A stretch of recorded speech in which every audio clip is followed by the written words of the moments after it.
Hello, I want you to meet Lazarus. He's my sourdough start. I call him Lazarus because, as you can see, he's kind of flat.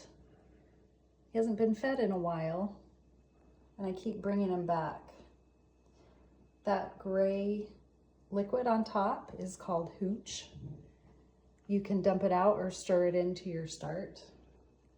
It doesn't matter, it's just a byproduct of the organisms that live in the sourdough start. To feed the sourdough start, all you need is a half a cup of water and a half a cup of flour, all-purpose flour.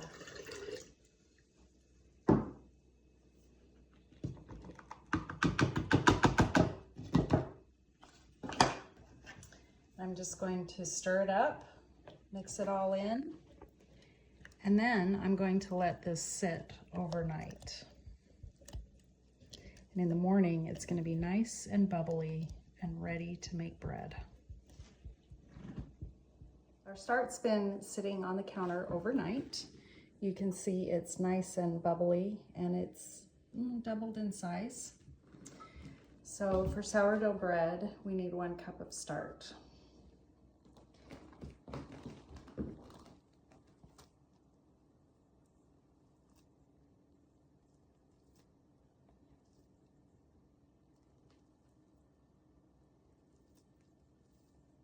I'm weighing mine out, so that's why I'm just pouring it in here.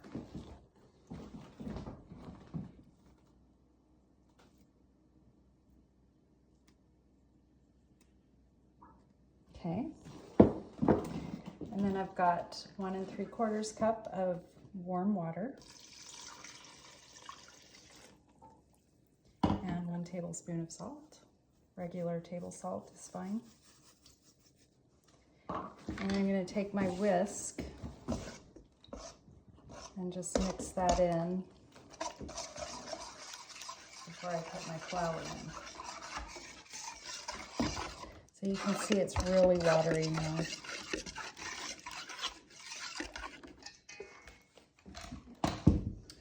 And then I'm going to dump in 5 cups of bread flour. Bread flour has a little bit higher protein content than regular all-purpose flour. And then I'm just going to mix this in until it's all consolidated in 1 lump of dough.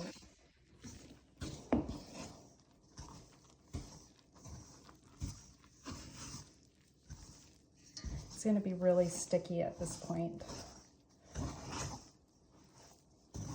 It's kind of ragged dough.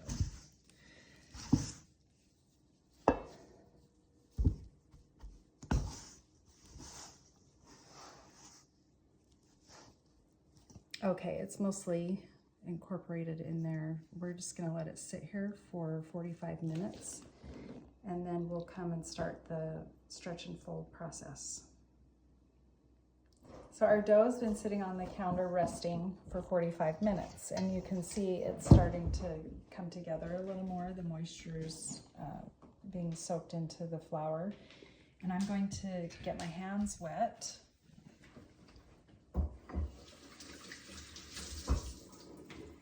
And I'm going to do what's called a stretch and fold. So you just start taking the dough and you bring it to the center, and then turn the bowl up into the center.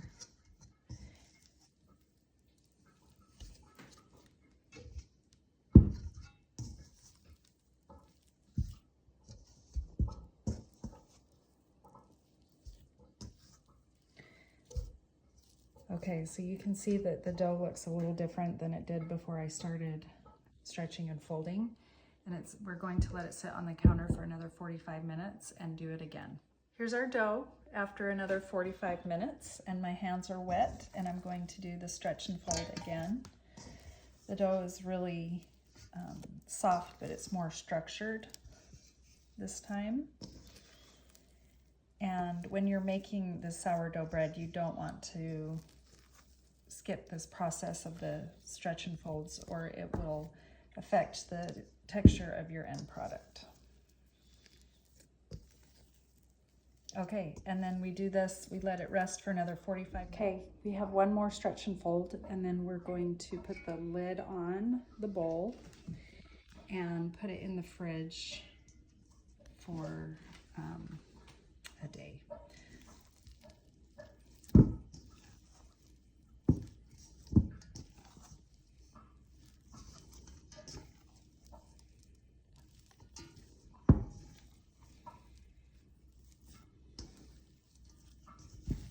So now you can see that the dough is not ragged anymore. It's nice and formed, and it's all mixed in together. There aren't any dry spots or wet spots. And this next step is called a bulk fermentation. So you leave it in the refrigerator overnight. Here's our dough.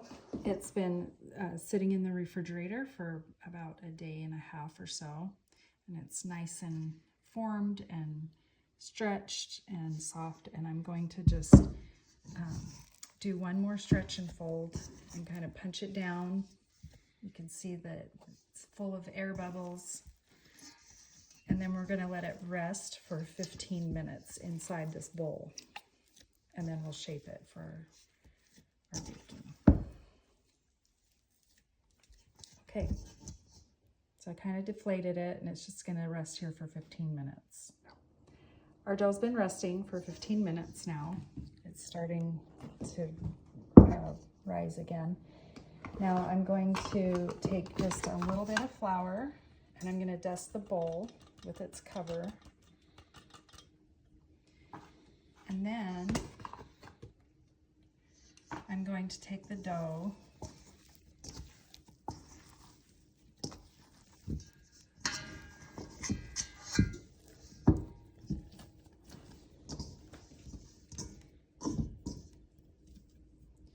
I'm going to sprinkle it with a little bit of flour. This is called a gluten cloak. And I'm just going to start stretching and shaping until it's nice and tight and smooth.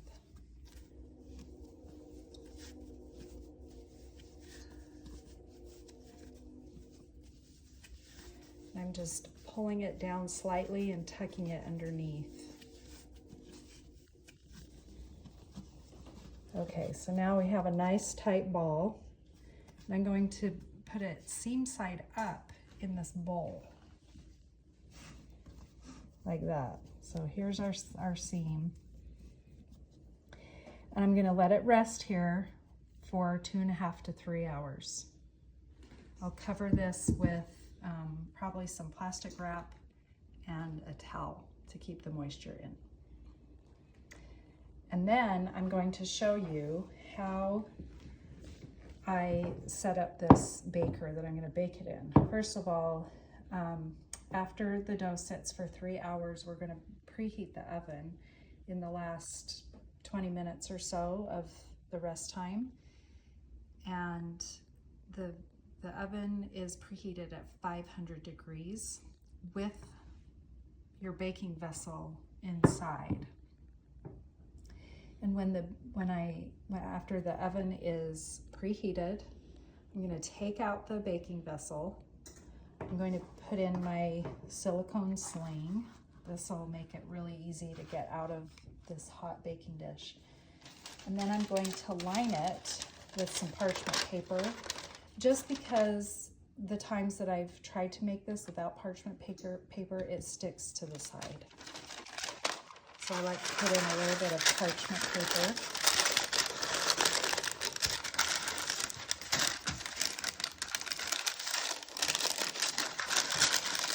And this is why I'm doing it before the vessel is heated, because it needs to be shaped to the vessel.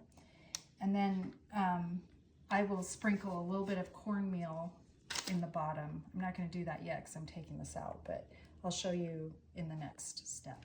Okay, it's been about 2.5 hours. I have the oven preheating at 500 degrees, and this baker has been in the oven, so it's really hot.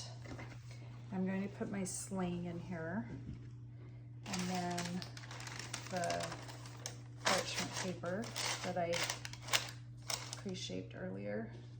And I'm just going to put a sprinkle of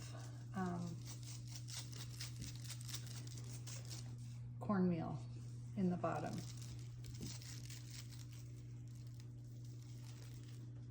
Okay.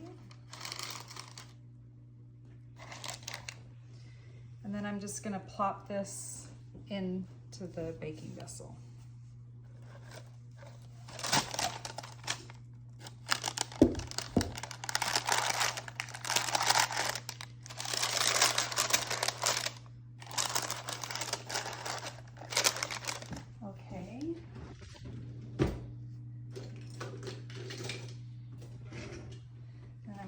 To take my lame and just make a nice clean slit down the center, and I like to do a few shallow ones on the side. This just helps the steam escape as it's baking. And then we can put the lid on. This lid has not been preheating, it's cool. And then I'm going to put this in the oven for 45 minutes. I will turn down the oven temperature to 450 now that it's preheated.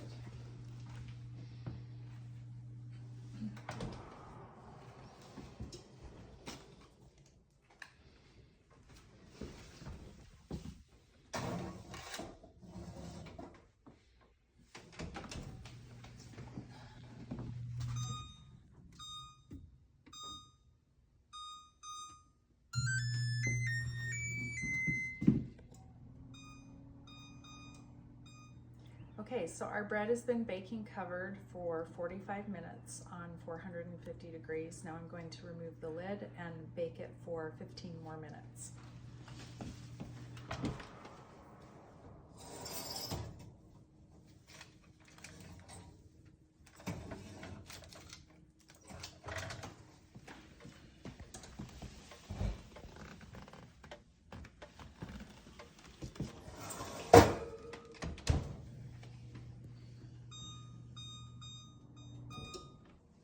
Okay, it's time to reveal the final product.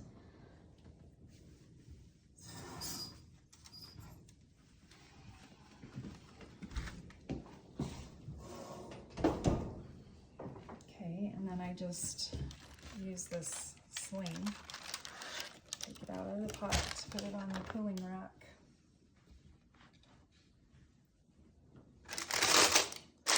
Look at that beautiful loaf.